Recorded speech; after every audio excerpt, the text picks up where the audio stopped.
अनि सबै बनाएर संसदबाट पास भनेर भनिदिनलाई त के भएर एमसिसी जसरी पास गर्यो, नागरिक विधेयक जसरी पास गर्यो, आजदेखि नेपाल चाहिँ नेपाल देश नरहेर अब नेपालको नाम फेर्नुपर्छ भन्ने त उ गर्ने मान्छे, प्रपोज गर्ने मान्छे पनि जिउँदैछन्, राजनीति गरिरहेछन् हैन।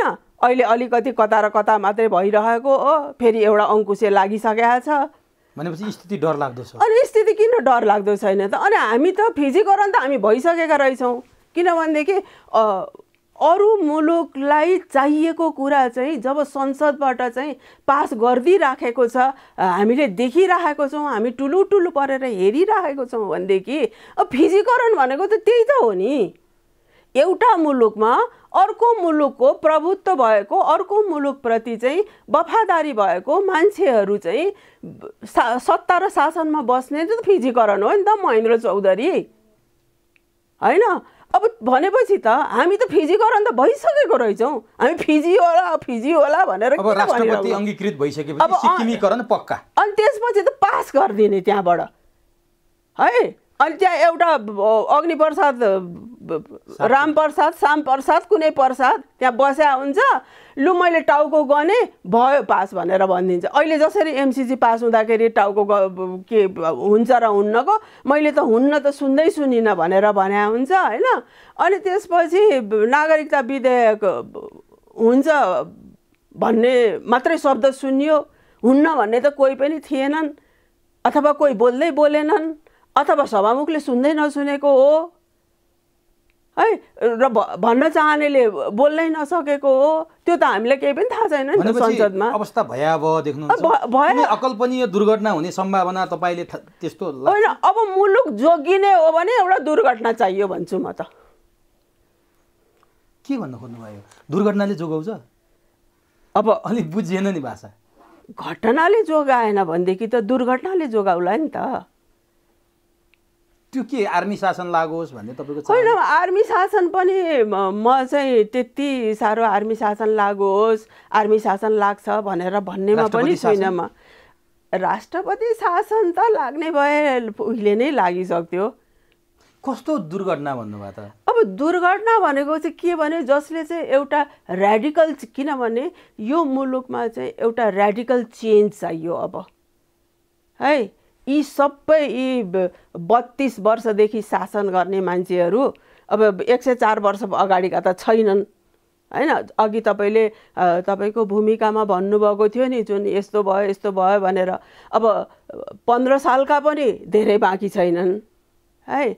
अब राज परिवारको त एकजना ज्ञानेन्द्र राजा बाहेक अर्को कोही नै होइन हैन। त्यो परिवार मात्रै बाँकी छ भनेपछि त अब 32 वर्षका नै भनेर भन्नु पर्यो। कल्प्रिटहरू, दोषीहरू, क्रिमिनल्सहरू है।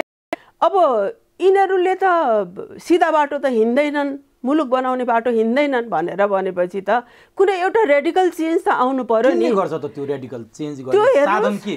त्यो साधन चाहिँ कहिलेकाहीँ नि हैन, त्यो कुनै यस्तो घटना होइदिन सक्छ, कुनै नेचरले यस्तो एउटा, सबैभन्दा त हामीले एउटा कुरा चाहिँ जति हामी चाहिँ आधुनिक भए पनि, हामीले नेचरलाई जति चाहिँ तिरस्कार गरे पनि, हामीले नेचरको भ्यालु नगरे पनि, नेचरको त एउटा प्रकृतिले एउटा लय चाहिँ बनाइराखेको हुन्छ क्या है। त्यो लय चाहिँ हामीले जब बारम्बार डिस्टर्ब गरिरहेछौँ नि, त्यसपछि चाहिँ प्रकृतिले एउटा लय सिकाउनको लागि, इनफ इज इनफ भइसक्यो हो, लय सिकाउनको लागि केही न केही लेसन, शिक्षा जस्तो एउटा त्यस्तोहरू दृष्टान्त दिन्छु म। 2072 को भूकम्प आएपछि संविधान बन्यो धेरैले भन्छन्। त्यतिखेर पनि मैले भनेको थिएँ अब नेचर आउँछ भनेर, तर मैले त्यस्तो डरलाग्दो रूपमा आउला त्यो, किनभनेदेखि त्यो 72 सालको भुइँचालो त भन्नुहोस् न, अहिले पनि कतै केही ठुलो आवाज आयो, केही हल्लियो भने अहिलेसम्म पनि डर लाग्छ हैन। त्यस्तो भयङ्कर रूपले आउला जस्तो त लागेको थिएन।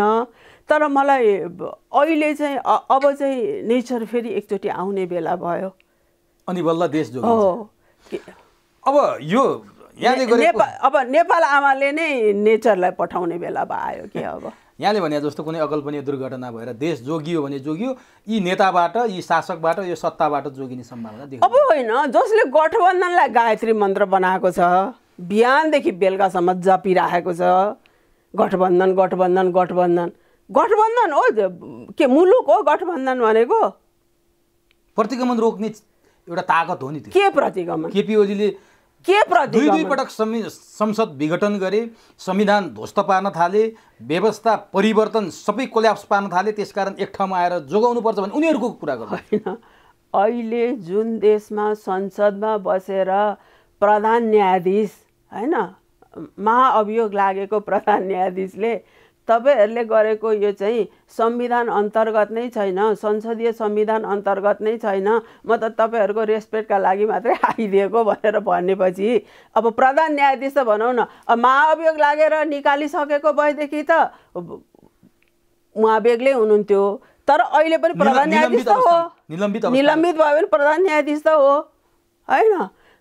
संविधानलाई त एक्सप्लेन गर्नलाई त उहाँलाई अहिलेसम्म पनि अधिकार छ है, उहाँलाई त अफिस जान पो अधिकार भएन त। त्यस कारणले चाहिँ जहाँ चाहिँ गएर तपाईँहरूले चाहिँ संविधान नै मान्नुभएको छैन, तपाईँहरूले संसदीय नियम नै मान्नुभएको छैन, त यो नै इलिगल भइसक्यो भनेर भन्दाखेरि यसो गरेर बस्ने सांसदहरू, त्यति अभियोग लगाउने सांसदहरू भएको ठाउँमा अनि तपाईँले के संविधान चाहिँ मिचियोका कुरा गर्नुहुन्छ? होइन, केपी ओलीले नि केपी ओलीले चाहिँ के भन्छन् होइन, ब्लन्डर है, महाभुल गरेको हो दुईटा। तर प्रतिगमन गर्ने त प्रतिगमन त होइन नि। त्यतिखेर चाहिँ जब चाहिँ सर्वोच्च अदालतले फलानुलाई यति बजेर यति मिनेटमा प्रधानमन्त्री बनाउनु भनेर भन्दाखेरि राष्ट्रपति शासन लगाएको भएदेखि प्रतिगमन हुन्थ्यो। प्रतिगमन कहाँ गरेको छ त? के यिनीहरूको आरोप किन त्यसरी आइरहेछ? अब त्यो त यसो नि त, अब गठबन्धन किन भएको रहेछ भनेर त चोलेन्द्र शमशेरले त नयाँ नयाँ कुराहरू त खोलिराख्नु भएको छ त। सत्य हो, उहाँले भनेको कुरो सत्य हो कि होइन भनेर भन्ने कुरा त्यो मेरो इस्यु नै होइन।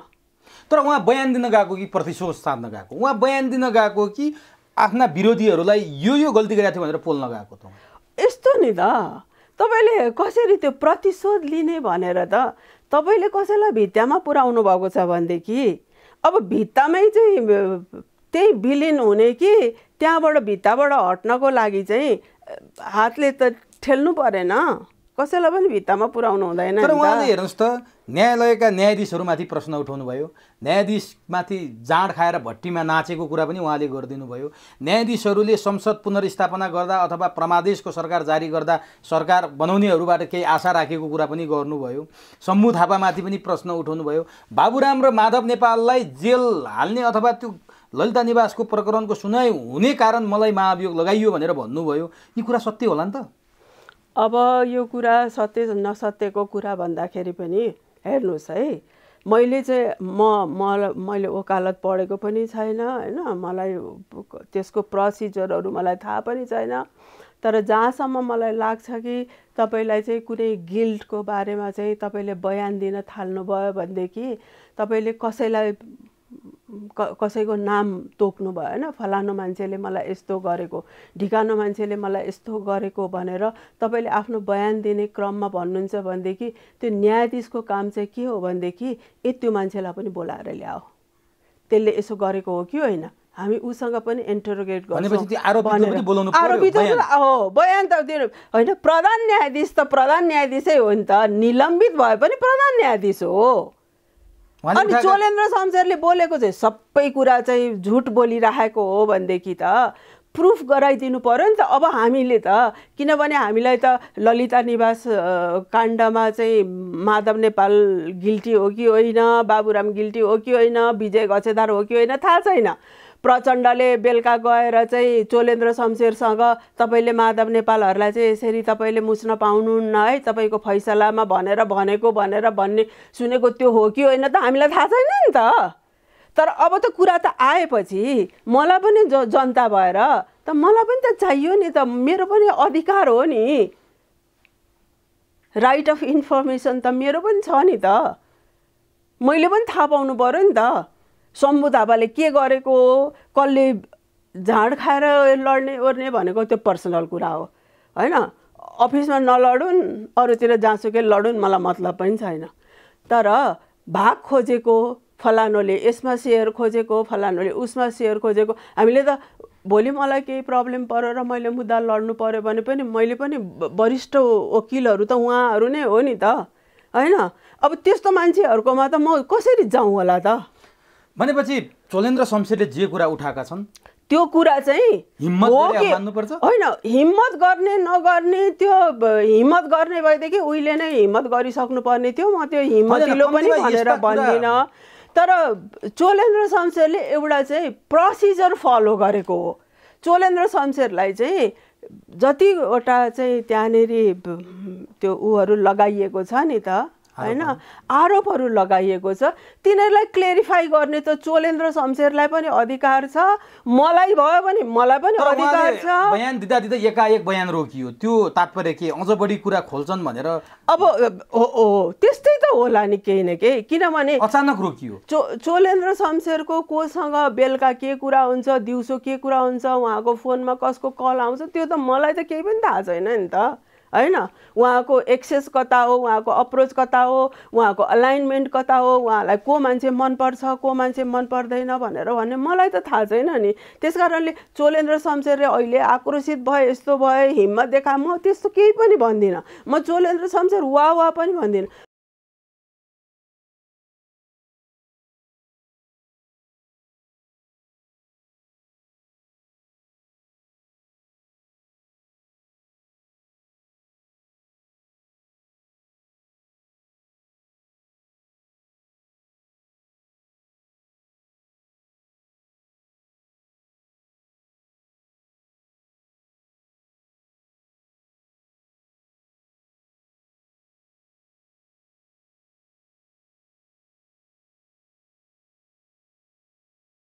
एकीकृत शक्ति पार्टीका नेता एवं समाजसेवी व्यवसायी श्याम पाण्डेसँग चुरो कुरोमा संवाद गर्दैछौँ। सबभन्दा पहिले म श्याम पाण्डेलाई चुरो कुरोमा स्वागत गर्छु। यहाँलाई चुरो कुरोमा हार्दिक स्वागत। नमस्ते उमेशजी, नमस्ते। मैले बेग्रेलती कुराहरू उठाएँ, एउटा राजनीतिक व्यक्तित्व, एउटा समाजसेवी, राजनीतिलाई नजिकबाट निहालेर हेरिरहेको व्यक्ति। हजुर।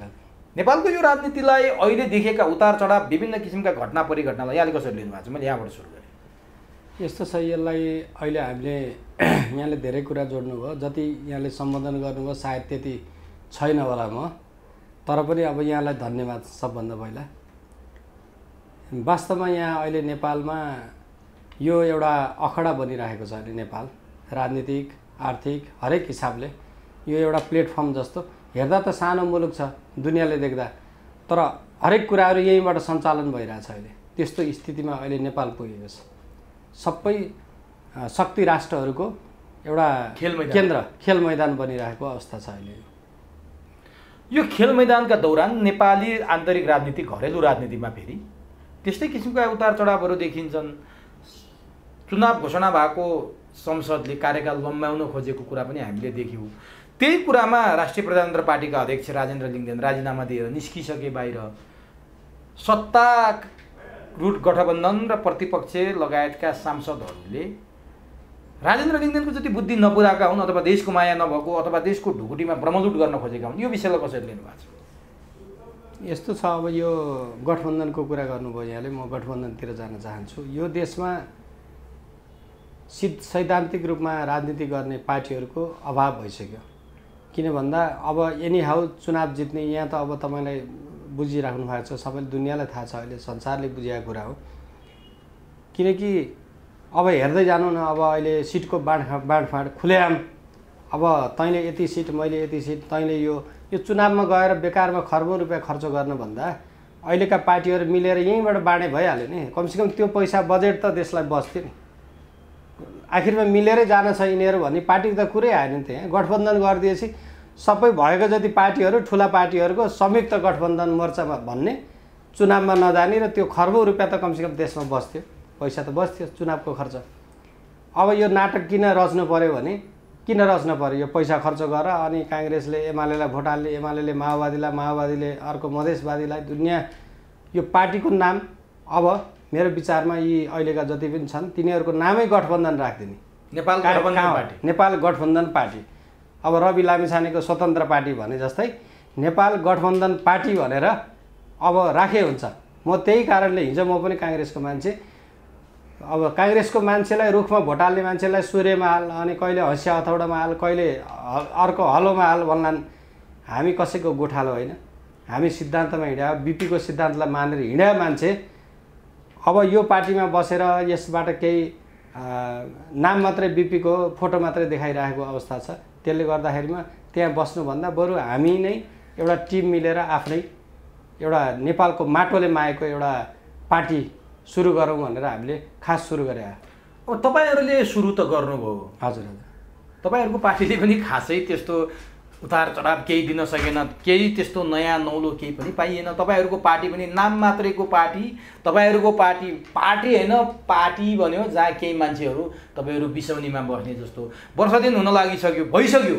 तपाईँहरूको पार्टीले चाहिँ के गर्यो उल्लेख्य कुरा तपाईँले काङ्ग्रेस छोडेर त्यहाँ लागेर के पाउनुभयो? तपाईँको पार्टीले के दियो जनतालाई? यस्तो छ एकदमै यो तपाईँको मात्रै होइन, यो अहिले वास्तवमा हाम्रो पार्टीभित्रै उठेको आवाज हो। यो एउटा बाहिर पब्लिकले भन्ने कुरा त छँदैछ, पार्टीभित्रै यो आवाज उठिरहेछ।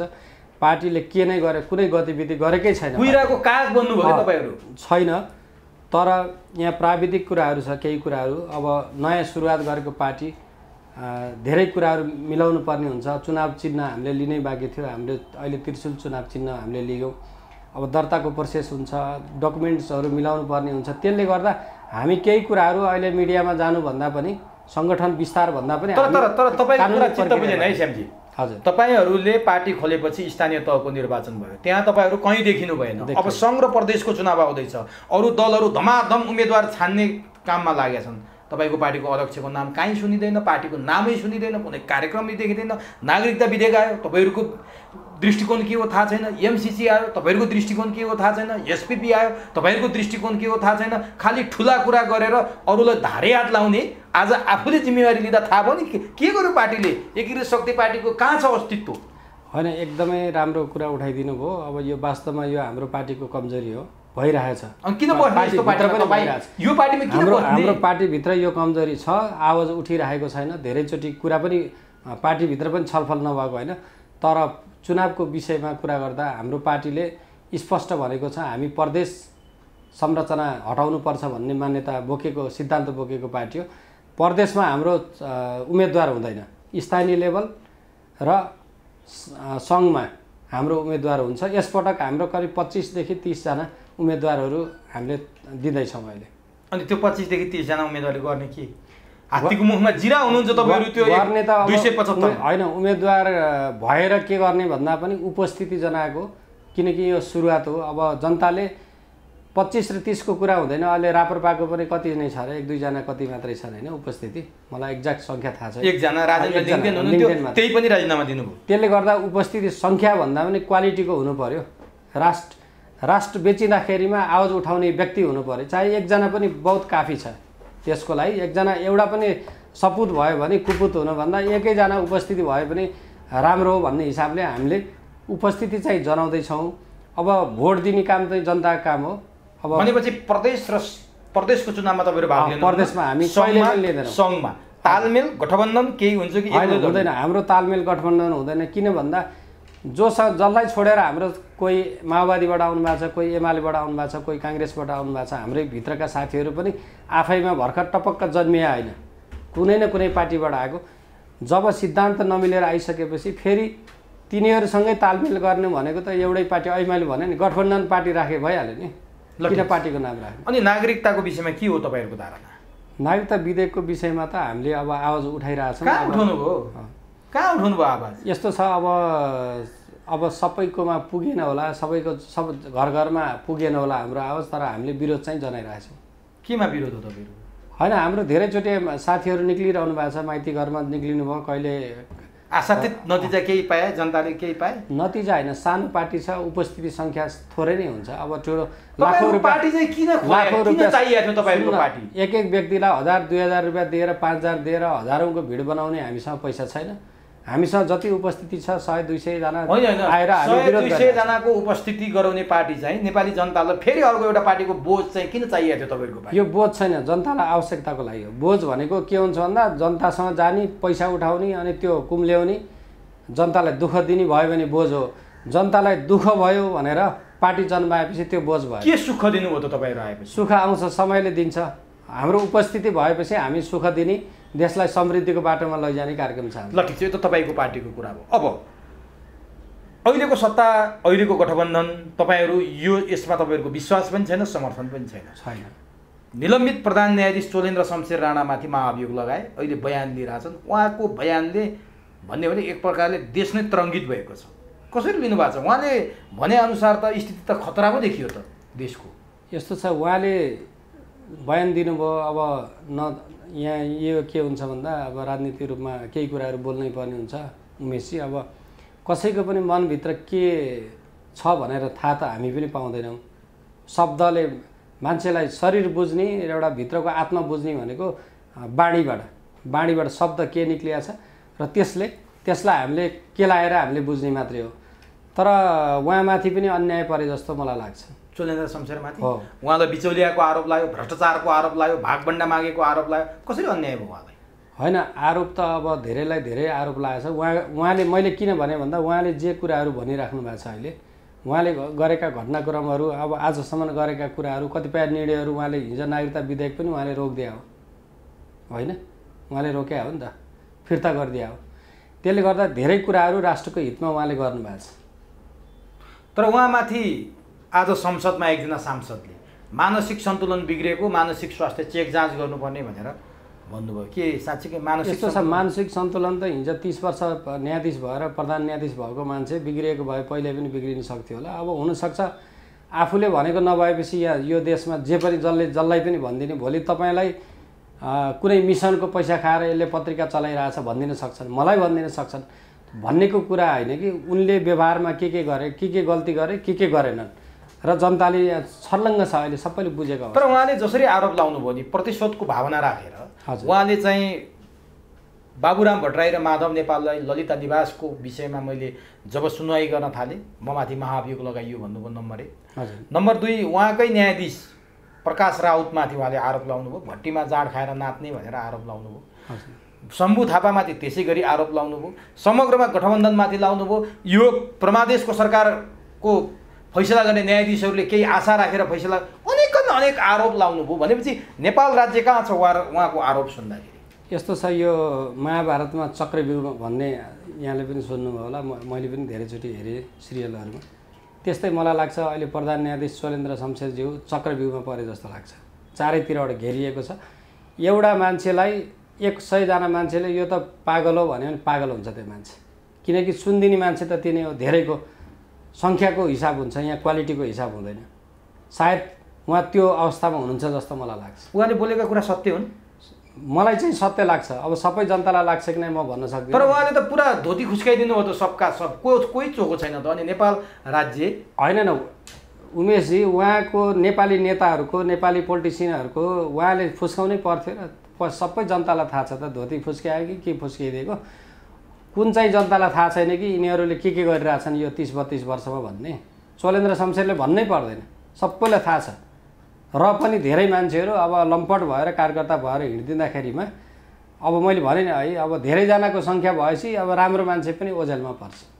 भने चोलेन्द्र शमशेरले जे भन्नुभयो ठिक भन्नुभयो, यिनीहरूको मुकुण्ड उतारिदिनु भयो। एकदम यति गरेर पुग्छ? अब भनिदिएपछि पुग्यो। कारबाही कसले गर्ने त? यिनीहरूले कारबाही गर्ने त जसले कारबाही गर्ने उनीहरू शक्तिमा छन्, कसले कारबाही गर्छ? अनि भनिदिएर के भयो त? देशको प्रधान न्यायाधीश कठघरामा भएको अवस्था छ। अब यो देशमा न्यायालय तपाईँकोमा पनि शान्ति छैन, कुनै पनि यस्तो क्षेत्र छैन जहाँ चाहिँ राजनीतिक हस्तक्षेप छैन।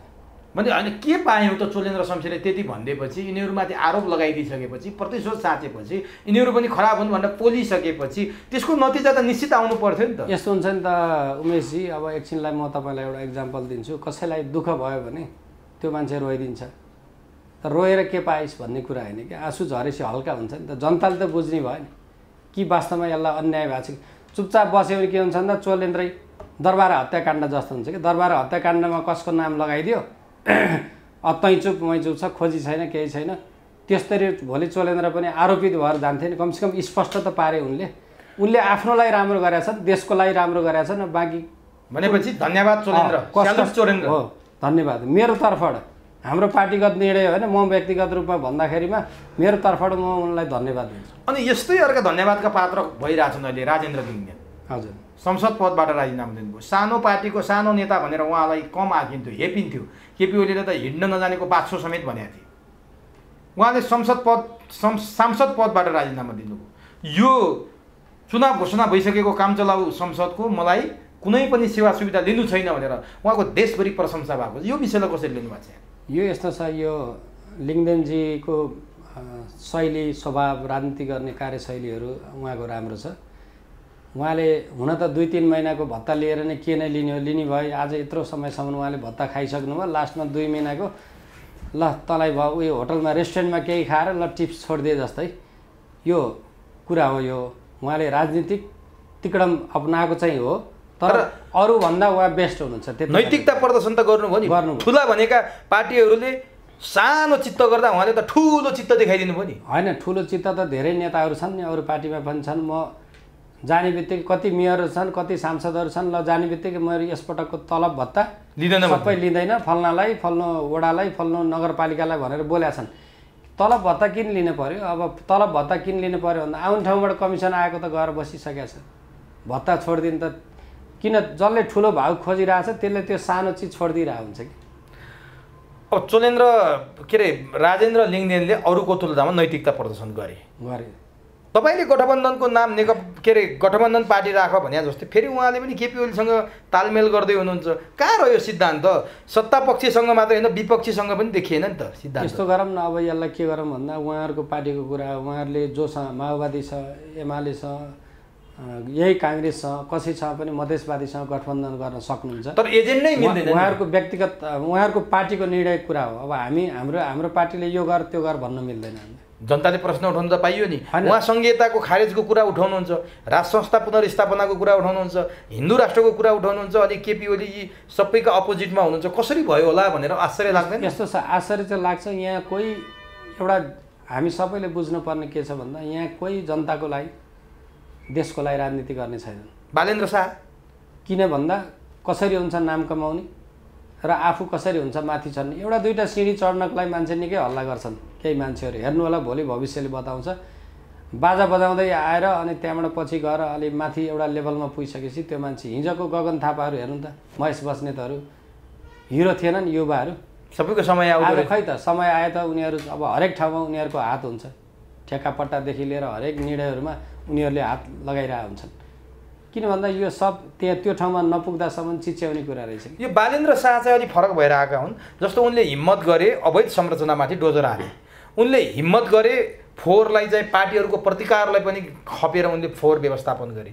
उनी हिम्मत गरेर अगाडि बढ्दैछन्, तर उनीमाथि राजनीतिक दलका नेताहरूको आरोप प्रत्यारोप आक्रमण नै हामी देखिरहेछौँ। यी बालेन्द्र शाहलाई चाहिँ कसरी लिनु? होइन, बालेन्द्र शाहजीलाई मैले भेटेको छु पनि व्यक्तिगत रूपमा, होइन, एकपटक भेटघाट पनि भएको। मैले उहाँको व्यक्तिगत रूपमा भन्दा पनि उहाँले अहिले सबै गर्न गइरहेको मान्छे, गर्न लागेको मान्छेलाई यसले गरेन भन्न मिल्दैन। किन भन्दा उहाँ टेस्टेड होइन। उहाँको यो कार्यकाल हेर्नुपर्छ, 2-4 महिना 6 महिनाको कुरा होइन। यो उहाँको यो 5 वर्षीय कार्यकाल उहाँले कसरी बिताउनुहुन्छ, फोर्नु ठुलो कुरा होइन। हामी कस्तो सिद्धान्त मान्ने मान्छे भन्दा पहिला भत्काउन भन्दा पनि बनाउनलाई प्राथमिकता दिने। पहिला उहाँले भत्काउन भन्दा पनि भत्किएका चिजलाई बनाएर भ्याएर भत्काउँदा राम्रो हुन्थ्यो कि भन्ने मान्यताको मान्छे हो म चाहिँ। भएको चिज भत्काउने अनि त्यसलाई बनाउने कहिले हो? त्यो अब खाल्टा र खाल्टी र धुलो र धुवा मात्रै। तर पहिला ध्वंस अनि निर्माण भन्ने एउटा सिद्धान्त होइन। ध्वंस भइसकेका ठाउँहरू छ नि त, बाटो खाल्टा खाल्टी विभिन्न, त्यसलाई बनाउँदै जाने र भत्काएपछि पनि बनाइहाल्ने कि त्यो धुलो उडाएर नराख्ने। आज भत्काइयो भने एउटा टिमले त्यहाँ मर्मत सुरु गरिहालोस्, भत्काएर मात्रै छोड्छ। तर उहाँको एक्सन त बाघको शैलीमा आउनुभयो, बाघको शैलीमा आउनुभयो नि त। उहाँले राजनीतिक दलले गर्न नसक्ने काम गर्नुभएको छ। राजनीतिक दलका नेता कार्यकर्ताका मान्छेहरू यस्ता संरचना बनाएर बसिरहेथे। राजनीतिक पार्टीका नेताहरूलाई त्यो भत्काउन गाह्रो थियो। जहाँ अल्फा बिटाको कुरा छ, महेश बस्नेतसँग जोडिएपछि अहिले ती अल्फा बिटाका सञ्चालक जसको घर बालेनले भत्काए उनी एमालेबाट सिफारिसमा परेका छन्। यस्तो छ, एउटा व्यक्तिको कुन पार्टीकोमा पर्यो भन्दा पनि हामीले एउटा काठमाडौँमा 50,000 घरहरू छन् होइन। कति घरहरू भत्काउनु पर्ने होला, कति बाटोमा जामहरू होला, त्यसलाई हटाउनु पर्ने होला। तर मैले उहाँलाई के सुझाव दिन्छु भन्दा तपाईँले, जनताले पनि तपाईँलाई स्वतन्त्र रूपमा यसले केही गर्छ कि भनेर आशाले जिताएर पठाएको हो। राम्रो काम गर्नुहोस्। हाम्रो पार्टीले सधैँ पनि उहाँलाई हिजो पनि चुनाव लड्नुभन्दा अगाडि पनि हाम्रो पार्टीसँग छलफल भएको थियो। हाम्रो पूर्ण रूपमा तपाईँलाई साथ छ। प्रत्यक्ष अप्रत्यक्ष रूपमा अब हाम्रो पार्टीबाटै उहाँ लड्नु भएन होला, आफ्नो ठाउँमा छ, स्वतन्त्र लड्नुभयो, तर साथ छ भनेर हाम्रो पार्टीमा छलफल पनि भएको। त्यसले गर्दा काम राम्रो गर्नुहोस्, शुभकामना छ। तर केही दिनलाई होइन, सेलाएर नबस्नु होला। भत्काउने भन्दा पनि पहिला बनाउने तिन प्राथमिकता। अहिले उहाँले गरेका कामबाट तपाईँ खुसी हुनुहुन्न? फोहोर फाल्नुभयो, संरचना भत्काउनु भयो, वा पाइरहनु भएको छ, डोजर चलाइरहनु भएको छ। तपाईँ एउटा के उमेशी, एउटा मलाई अचम्म लाग्छ यो नेपालमा। हेर्नुहोस्, एउटा 5 वर्ष कार्यकालमा एउटा मेयर आउँछ, एउटा सांसद आउँछ, एउटा मन्त्री आउँछ, एउटा काम गर्यो भने वाह भनेर हरेक दिन काम गर्नु पर्दैन जनताको। फोहोर फाल्ने, घर अगाडिमा मैले पानीको धारा जोडिदिएँ र खोलिदिएँ, मेलम्चीको पानी जोडिदिएँ भन्ने यो एउटा नगरपालिकाको मेयर होस् या मन्त्रीले भन्ने कुरा होइन। यो त नियमित कर्म हो क्या। तर नेपालीहरू यसैमा एउटा सानो काम गरिदिएपछि खुसी हुनुपर्ने अवस्थामा छन्। हेर्नु होइन, खुसी हुने अवस्थामा छन्। तर हामी त्यति साह्रै हरेक कुराहरूमा छिटो निर्णय गरेर गाली पनि गरिहाल्ने अनि त्यसपछि छिटो सपोर्ट गर्ने यो बानी चाहिँ नराम्रो। तर हामी कहाँ हेर्नुहोस् त, फोहोर उठ्यो भने हामी खुसी हुनुपर्ने अवस्था छ। धारामा पानी आयो भने टिक्रा ठटाएर नाच्नुपर्ने अवस्था छ। अनि यस्तो अवस्थामा बालेनले गरेको कामबाट नेपाली जनता खुसी हुँदा तपाईँलाई किन आरिस? म यति खुसी छु। बालेनले मलाई शुभकामना पनि छ, राम्रो गर्नुहोस्। तर मैले नेपाली जनतालाई, सबैलाई, काठमाडौँवासीलाई के भन्न चाहन्छु, म पनि काठमाडौँवासी भएको नाताले एउटा काम गर्दै लौ जय जयकार गर्ने, अर्को नगरे गाली गर्ने, तत्काल एक्सनमा नजाउँ। कुनै पनि कुराहरू हेर्नुपर्छ, हरेकको परीक्षण हुन्छ। चाँडै खुसी नहौँ, चाँडै दुखी नहौँ, कम्ती हेर्नुपर्छ। बल्ल बालेनजी जितेर आउनु भएको छ, हेरौँ न, 1 वर्ष त पुग्न दिउँ। उहाँले के काम गर्नुहुन्छ? फोहोर फाल्ने कुरा त हिजो पनि फालिएको थियो होला। आजसम्म काठमाडौँमा यो 30-40 वर्ष 50 वर्ष फोहोर थुप्रेर त बसेको थिएन, सबैले फालेको थियो। तर बालेनमाथि जुन नेताहरूको आक्रोश देखियो, महेश बस्नेत र मिन विश्वकर्मा लगायतको, यो आक्रोशलाई चाहिँ कसरी लिनु? यो त उहाँहरूको आक्रोश चाहिँ मैले कसरी लिन्छु भन्दा उहाँहरूलाई के छ भन्दा धेरै युवा नेताहरूलाई के छ भने बालेन चर्चामा आयो म पछाडि परेँ भन्ने उहाँहरूको यो पीडा हो त्यो कुण्ठा। अरू केही होइन। अरू के हुन्छ? काम गरेको मान्छेलाई त उहाँहरूले ढुक्क भन्नुपर्छ। उहाँहरू यदि जनताको नेता हो भने बालनजी तपाईँले अगाडि बढ्नुहोस्, केही पऱ्यो भने हामी छौँ भन्नु पऱ्यो नि। उहाँहरूले त्यो जान्नु भएन। अब एकजना मन्त्रीले एउटा तमासा देखाइदिनु भयो। सुरक्षा गार्डसँग उहाँ चाहिँ पैठोजोरी खेल्नुभयो, सुरक्षा गार्डलाई हिरासतमा पनि पुर्याइदिनु भयो। के मन्त्री भएपछि नेपालमा काहीँ कतै नियम कानुनमा बसेको सुरक्षा गार्डले भनेको कुरा मान्नु पर्दैन? मन्त्रीलाई छुट्टै नियम, सर्वसाधारणलाई छुट्टै नियम हुने हो? यसो छ, मेरो विचारमा त मैले मन्त्रीलाई दोष दिन्न, गार्डलाई दोष दिन्छु। किनकि बुझ्न थियो नि त, यो त नेपाल हो। उहाँले बुझ्नु पर्थ्यो यो नेपाल हो, यहाँ कानुन चल्दैन। मन्त्रीलाई चक्का जाम पनि हुँदैन, मन्त्रीलाई ट्राफिक रुल पनि लाग्दैन, मन्त्रीलाई कहीँ लाइनमा पनि बस्नुहुन्न भन्ने उहाँले बुझ्नु थियो। उहाँमा त्यो मिस्टेक भएछ क्या। अहिले बुझ्न सक्नु भएन। उहाँले नेपाल हो क्या, यो विदेश होइन। उहाँले ठुलालाई ऐन, राम राज्य छ भन्ने बुझ्नु भयो। ठुलालाई चैन, सानालाई ऐन भन्ने चाहिँ यही हो। अब अन्तिमतिर छु म। एउटा विदेशी कुरा अघि मैले सुरुमै गरेको थिएँ, वैदेशिक हस्तक्षेपका कुरा अथवा विदेशी सैन्य सङ्गठनहरूमा अलायन्स हुँदाखेरि हामी नन एलाइनमा विश्वास गर्छौँ, हामी असम्मततामा विश्वास गर्छौँ, हामी पञ्चशीलमा विश्वास गर्छौँ। एमसिसी र आइपिएसमा नेपाल जोडियो भनेर चौतर्फी विरोध भयो, त्यो पास गरे। अहिले भारतको जो अग्निपथमा पनि नेपाली युवालाई भर्ती गर्न खोजियो भनेर भनियो। भारतका स्थल सेनाध्यक्ष अहिले नेपालमा छन् मनोज पाण्डे। त्यसपछि आज संसदमा नेपाली काङ्ग्रेसकी नेत्री सुजाता कोइरालाले एउटा विषयमा कुरा उठाइन्।